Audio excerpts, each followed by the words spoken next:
Hey everybody, it's Kevin McCarthy here. The interview you're about to see is for the film The Vast of Night, and that is Sierra McCormick and Jake Horowitz, who are the actors you were going to see in the interview. Now, the only reason I'm doing an intro, I don't normally do the intros, is there was a technical issue at the beginning of the interview. For the first minute or so, it didn't record, so you're going to be dropped into the interview at a moment where they're talking about the audio in the film. So the film itself deals with a lot of sounds. The characters are on phones a lot, taking radio calls. There's sounds of whatever the mysterious sound is in the film, which I won't give away. But I do want to tell you that you're going to be dropped into that audio right at that moment. So basically, the question I asked right before you're about to see it was whether or not any of those sounds, the phone calls, the actual sound, was there on set. And they said a lot of that was done with like a first AD reading lines off camera, or Jake himself reading lines off camera for Sierra to react to. So the moment you're going to be dropped into is Sierra explaining an element of having to do her lines on a phone and having Jake off to the side reading those lines. Watch this. Because you would do it in this like really expressive, ridiculous way, and I couldn't keep a straight face. Wow. And I was supposed to be like concerned. And so you would do it, and you're like, it's in the cellar, and I'd be like, but I couldn't like, actually contain myself.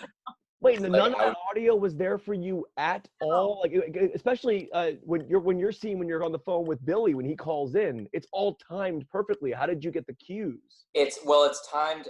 I mean, the first AD was reading the lines, so we did have the time, and then I think when they ADR'd it, they had that recording, so they knew how to match it. But yeah, it was totally different. That's unbelievable. Yeah, all the noises, everything, even like the sound was all added in like later. We just kind of had to imagine it, Jake and I.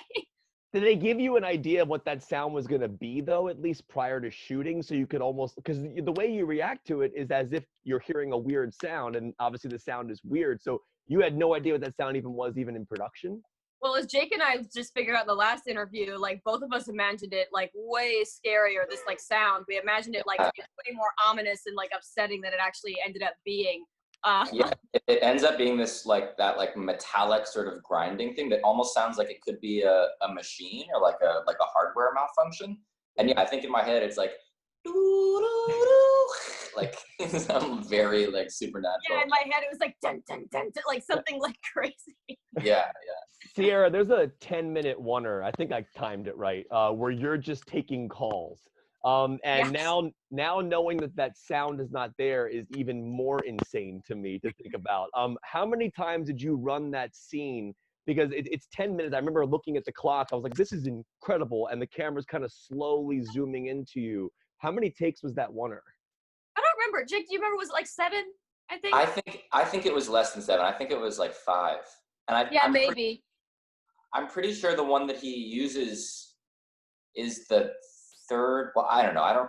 Andrew would know better, but I feel like it wasn't more than 5. I don't think. You kind of nailed it. No, that scene is also like fairly long.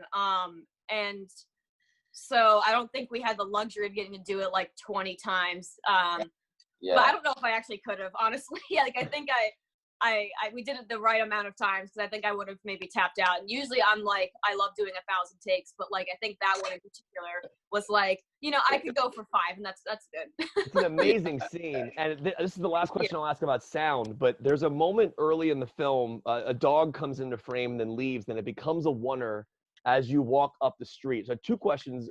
Whose dog was that? Was that an accident? And 2, are you ADRing that entire walk? Because I was looking, Sierra, at your face from the distance, and your mouth and your reactions seem to match up perfectly. I know that's movie magic, but are you actually speaking the dialogue in your long walk, or just kind of mouthing? It's so funny that you asked that, because for that long walk, I have all those articles to be talking about, and that, that me talking to Everett about those articles took up like an entire 1 page of like script. It was like really long, and I was really anxious about doing it, because I was like, oh man, like I'm gonna like mess up these lines. And so like I like disciplined myself into being like kind of being able to like get the whole thing and stuff like that. And then later on, Andrew was like, yeah, we're just gonna ADR it later, and I was like, what? But like, I don't know, I'm so glad, because I think that's why it probably matches up so well, is because awesome. I like went full on, for the scene, even though we were going to record the dialogue a lot later.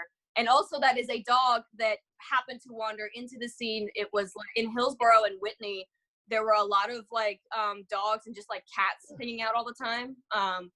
And yeah, that dog was just a dog that wandered into the scene. And it had incredible continuity. It did the same thing for like 3 takes, which was wild. That is true. It's Right? an It actor just dog. followed us. It was crazy.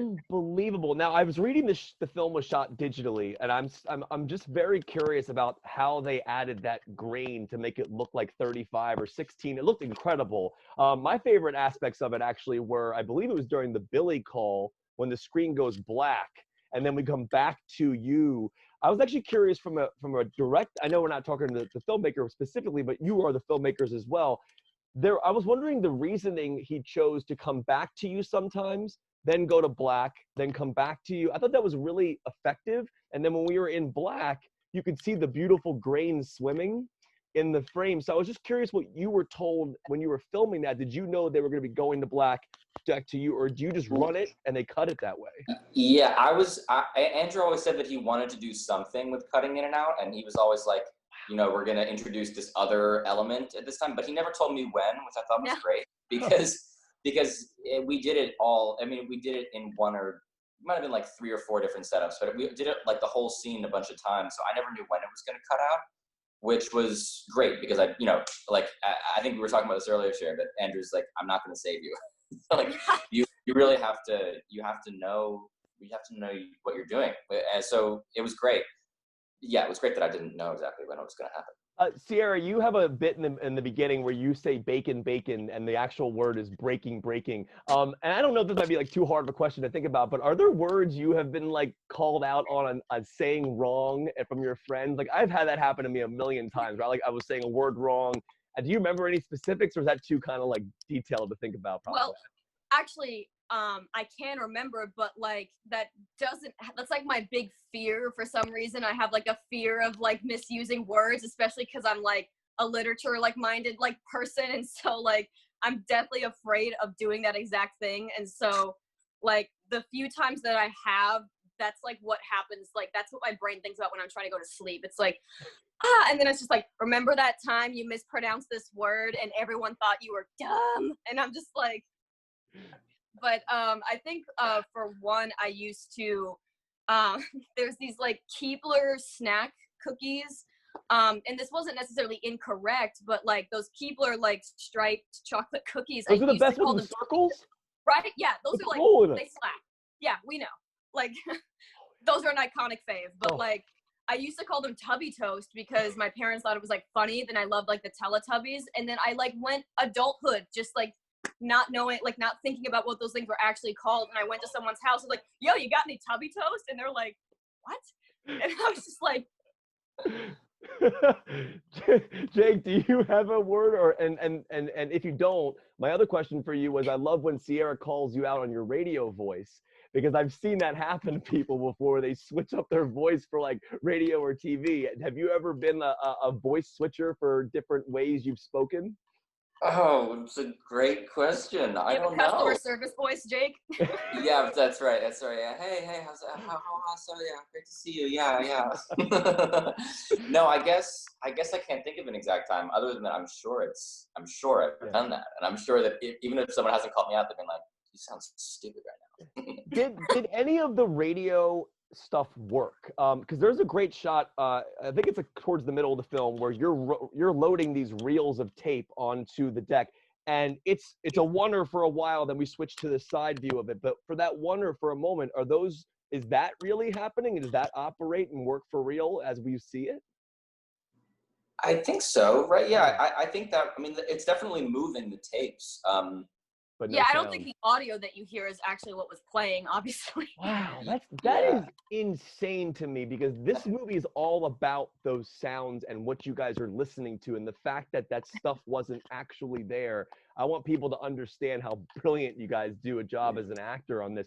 I know I have 2 more questions to ask you guys before I let you guys go. One of the things I found interesting about this particular film was, there are details that are so interesting, but exposition is handled so brilliantly in this film. I'll tell you why. Like in the beginning of the film, when we first meet you guys, we were taken into the world as if we should already be there. And I think that's such an interesting thing to do, because as we learn and meet your characters, there he is. As we learn and meet your characters, you speak to each other as if we already should know the information about your town and the people and the friends. it covers that exposition you sometimes see in films where they have to explain it to audiences and kind of beat them over the head with it. In regards to the dialogue that you were speaking, were you aware of that you were building this world, that context within dialogue without having to be so exposition as actors? That's a kind of a great question. I don't know. Yeah. At least how I feel is that it always, part of what makes the exposition so good and the writing so good is it always felt like me and Sierra were building their relationship, especially in that first bit. It just always felt about the two of them. Yeah, I don't know. What do you think? Yeah, no, and I think that one, that's a really effective sort of storytelling device, because it sort of forces the audience. You're essentially dropped into the middle of this town and these people, and they're not like taking time to like spoon feed you all this information about how you should be feeling and what you should know about these people. It sort of just forces you to have to like really pay attention and like lock in, which I think is, you know, indicative of kind of how the whole movie sort of functions. Like, you know, the movie sort of demands attention and focus and engagement, you know, from the audience, because that's exactly what, you know, the two protagonists are doing. They're always listening, they're always engaged, they're always, you know, trying to piece everything together. And so I think that might be an interesting sort of parallel that the movie has. And also, like I said, just a really effective way of getting the audience to really sort of engage and pay attention. Yeah, when we drop into the movie, we're almost like commanded with your presence. It's a confidence. The character is there. He's existing. We're just dropped in. All right, last thing I'll ask you before you go, because I know I only have like 1 minute left. And I was interested, you're both playing characters who are younger than yourselves. And I was interested to know, like, besides costumes and glasses and things that maybe make you appear slightly younger than you are, were there aspects of finding younger ways to perform? Because you're not that far off from your characters, but you are older than your characters. So was it all really in the costume, or did a lot of it have to do with the way you spoke, the way you held yourself, your physicalities?